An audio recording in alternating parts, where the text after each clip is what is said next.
benefit from Bitcoin if spending it means you don't have it anymore? Well, great question. The key here is time preference. The goal is to spend your Bitcoin at a time later than when you bought it. Obviously, if you spend it 5 minutes after you bought it, you don't benefit from it because then you had it and then you don't. But as with any savings technology, and Bitcoin is a savings technology, it's a kind of investment that is also a savings technology. The goal is to buy it and sit on it for as long as conceivably possible. As you will always hear me say very frequently on my videos, buy as much Bitcoin as you can and sit on it for as long as conceivably possible. The and sit on it for as long as conceivably possible is the key part, because when you're sitting on it over enough time, it appreciates in value. And with enough appreciation in value, ultimately you can spend the appreciation rather than spend your sort of the core amount that you own.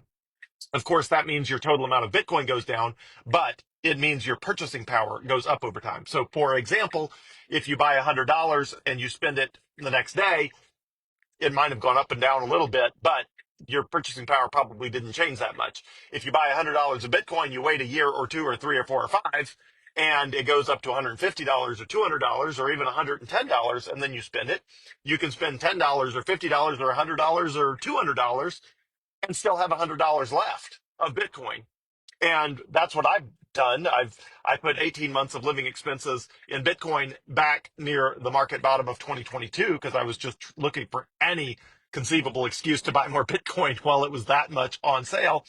And I've been living for free ever since because the 18 months of living expenses, the US dollar value of that is growing faster than my living expenses. So what started as 18 months of living expenses now is 3.5 years of living expenses, even though I've lived for free for 2.5 years. So I've lived for free for 2.5 years, 2 extra years of living expenses on top of the original 18 months, because again, I'm not spending I'm not spending it when it's valued at the same amount of when I bought it. I'm spending it after it appreciates. And the more it appreciates, the more opportunity you have to spend it and still have a significant amount left over.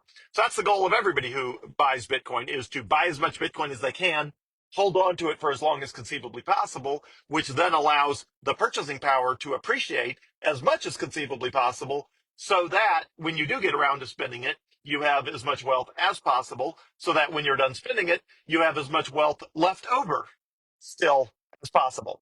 So hopefully all that makes sense. Enjoy the beautiful day. Thanks, everyone.